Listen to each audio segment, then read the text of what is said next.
അമ്മേ, അമ്മേ, ഞങ്ങൾ ഇറങ്ങാണേ. നിങ്ങള് നേരെ കോടതിയിലേക്ക് തന്നെയല്ലേ പോകുന്നത്? ഇടയ്ക്ക് വക്കീലിനെ ഒന്ന് വിളിക്കണം. ഓഫീസിലേക്ക് ചെല്ലാൻ പറഞ്ഞാൽ അങ്ങോട്ടൊന്ന് പോവും. അതല്ലെങ്കിൽ നേരെ കോടതിയിലേക്ക് പോവും. ആ CKC എങ്ങാനും ജാമ്യം കെട്ടി ഇറങ്ങൂന്ന് ഒരു പേടി എനിക്കുണ്ട്.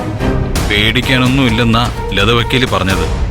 CKCയുടെ അസുഖ വിവരം പറഞ്ഞിട്ടായിരിക്കും അയാളുടെ വക്കീല് ജാമ്യത്തിന് അപേക്ഷിക്കുന്നത്. ഒരു മെഡിക്കൽ ബോർഡ് രൂപീകരിച്ച് CKCയുടെ ആരോഗ്യനില പരിശോധിക്കണമെന്ന് നമ്മുടെ ഭാഗത്ത് നിന്ന് ശക്തമായിട്ട് നമ്മുടെ വക്കീലും മുന്നോട്ട് വയ്ക്കും. ആ ആവശ്യം കോടതിക്ക് തള്ളിക്കളയാൻ പറ്റില്ല. ഇനിയിപ്പോ മെഡിക്കൽ ബോർഡ് രൂപീകരിച്ചാലോ അത് CKCക്ക് പണിയുമാവും. അയാൾക്ക് ഒരു അസുഖവും ഇല്ലെന്ന് തെളിഞ്ഞാൽ അതോടെ അയാൾക്ക് എന്തെങ്കിലും ഒരിക്കൽ ജാമ്യം കിട്ടാനുള്ള വഴിയും കൂടി അടയും. നിധി, ഇന്ന് സമയം കളയണ്ട, വാ നമുക്കിറങ്ങാം. അമ്മേ, ഞങ്ങൾ പോയിട്ട് വരാം.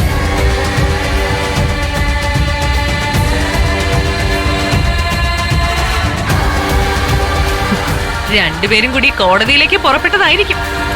എന്തൊരു കഷ്ടകാലമാണെന്ന് പറ. അപശകുനുമായിട്ട് ഞാൻ തന്നെയാ വന്നു കയറിയത്. അപ്പൊ പിന്നെ ഏട്ടത്തി ആ സ്ഥിരം പണി തന്നെ കാണിച്ചോ. വെള്ളം എടുത്തോണ്ട് കൊടുക്ക്. 2 കവിള് വെള്ളം കുടിച്ചിട്ടിറങ്ങിയ ഞാനെന്ന അപശകുനത്തിന്റെ ശല്യം യാത്രയിൽ ഉടനീളം ഒഴിവായി കിട്ടും. പക്ഷേ ഉള്ള കാര്യം ഞാൻ പറയാലോ, ഇത്തവണ 2 കവിളെന്നല്ല, ഇവിടുത്തെ കിണറ്റിലെ മുഴുവൻ വെള്ളം കുടിച്ചിട്ട് പോയാലും അപശകുനം മാറില്ല. CKCക്ക് ജാമ്യം കിട്ടുകയും ചെയ്യും, അയാള് പുറത്തിറങ്ങുകയും ചെയ്യും.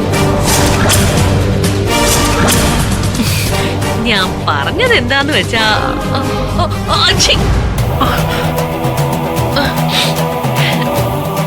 എടുത്തി കണ്ടോ, ഞാൻ തുമ്മി. ഇതും അപശകുനമാണല്ലേ? എടുത്തി ആ പഞ്ചാംഗം ഒന്ന് നോക്കിയാലോ.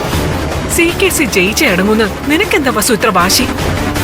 CKC ജയിക്കണം എന്നതിനേക്കാൾ എന്റെ വാശി ഇവനും ഇവളും തോറ്റു കാണണമെന്നാണ് എടുത്തി.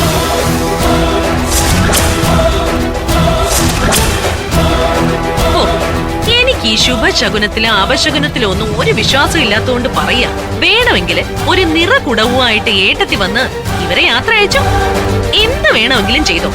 പക്ഷേ ഇന്ന് നടക്കാൻ പോകുന്നത് എന്തായിരിക്കുമെന്ന് ഞാൻ പറഞ്ഞു തരാം. CKCയുടെ ജാമ്യാപേക്ഷ കോടതിയിൽ വരും. ആള് അപകടകരമായ അസുഖാവസ്ഥയിലാണ് എന്ന് കോടതിക്ക് ബോധ്യപ്പെടുകയും ചെയ്യും. അതിനെതിരെ ഇനി അഡ്വക്കേറ്റ് ലതാദേവി എത്ര വിയർപ്പൊഴുക്കി വാദിച്ചിട്ടും ഒരു കാര്യവുമില്ല. CKC ഇന്ന് ജാമ്യത്തിലിറങ്ങും. CKC പുറത്തു വന്നു കഴിഞ്ഞാ പിന്നെ കളിയുടെ രീതി അങ്ങ് മാറും. വേഗത കൂടും, ചൂടും പിടിക്കും. പിന്നെ എന്താ സംഭവിക്കാൻ പോകുന്നത്? ഒരു തിരിച്ചുവരവാണ്. ആരുടെ? പ്രണവിന്റെ. അവൻ തനിച്ചായിരിക്കില്ല ഈശ്വരമംഗലത്തേക്ക് വന്ന് കയറുന്നത്. ഒപ്പം ശിവാനിയും കാണും. ശിവാനിയും പ്രണവും ഒരുമിച്ച് ഈശ്വരമംഗലത്തേക്ക് വന്ന് കയറി കഴിഞ്ഞാ പിന്നെ സംഭവിക്കാൻ പോകുന്ന കഥ ഞാൻ പറയേണ്ട കാര്യമില്ലല്ലോ. ഗൗതമിനും നിധിക്കും സർവ്വതും പെറുക്കി കെട്ടി തിരിഞ്ഞു നോക്കാതെ തെരുവിലേക്ക് ഇറങ്ങാം. ആ മനോഹരമായ കാഴ്ച കാണാൻ വേണ്ടി ഈ അപശകുനം ഇവിടെ തന്നെ ഉണ്ടാവും, ഉറപ്പ്.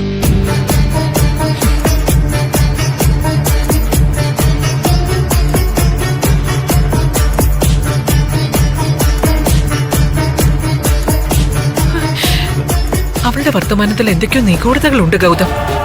എന്തൊക്കെയോ അറിഞ്ഞിട്ട് സംസാരിക്കുന്നത് പോലെ. അമ്മ ധൈര്യമായിട്ടിരിക്കുക. ഇതൊക്കെ നമ്മൾ എത്രയോ കണ്ടതാ. തോൽക്കുന്നതിന് തൊട്ടു മുമ്പ് വരെയും ആത്മവിശ്വാസത്തിന് ഒരു കുറവും വരുത്താത്ത ഇനങ്ങളാ. വെറുതെ സമയം കളഞ്ഞു. ഞങ്ങൾ ഇറങ്ങട്ടെ അമ്മ. അപശകുനം എപ്പോഴായാലും അപശകുനം തന്നെയാ. നിങ്ങൾ നിക്ക്. 2 കവിള് വെള്ളം കുടിച്ചിട്ട് പോയാ മതി. അമ്മ പറഞ്ഞ സത്യ. ജ്യോതിർമയും ഇവരും ചേർന്ന് എന്തൊക്കെയോ നീക്കങ്ങൾ നടത്തുന്നുണ്ട്. ഗൗതം പേടിക്കണ്ട. CKCക്ക് ജാമ്യം കിട്ടില്ല എന്നുള്ള ഉറപ്പ് ലതവക്കീൽ എനിക്ക് തന്നിട്ടുണ്ട്. ഇത് ഹൈക്കോടതിയുടെയും സുപ്രീം കോടതിയുടെയും സുപ്രധാനമായ ചില റൂളിങ്ങുകളാണ്. ഫോട്ടോസ്റ്റാറ്റ് എടുക്കാൻ കൊടുത്തപ്പോ ഞാനതൊന്ന് വായിച്ചു നോക്കിയായിരുന്നു മാഡം. എന്നിട്ട് എന്തു തോന്നി? പുകഴ്ത്തുവാണെന്ന് തോന്നരുത്. ഒരു കേസ് ജയിക്കാൻ മാഡം എത്രത്തോളം ഹോംവർക്ക് ചെയ്യുന്നു എന്നതിന്റെ ഏറ്റവും വലിയ തെളിവാണ് ഈ റൂളിംഗ്.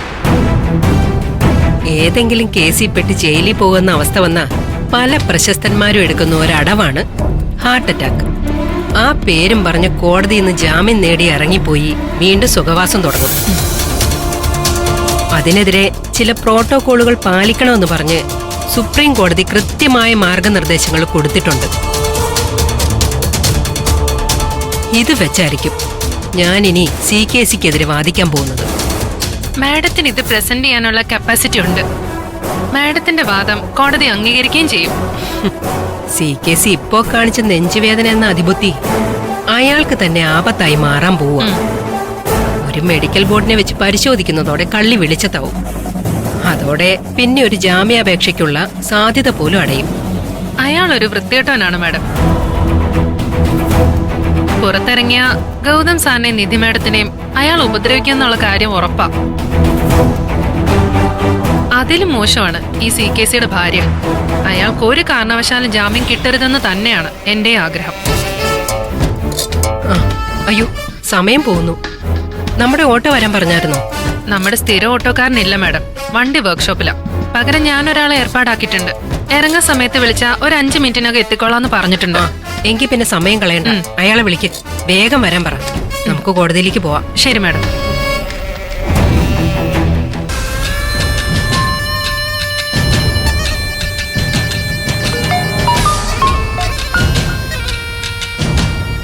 ഹലോ ഹലോ മാഡം, വക്കീൽ ഇതേ ഓഫീസിൽ നിന്ന് ഇറങ്ങാൻ പോവാ.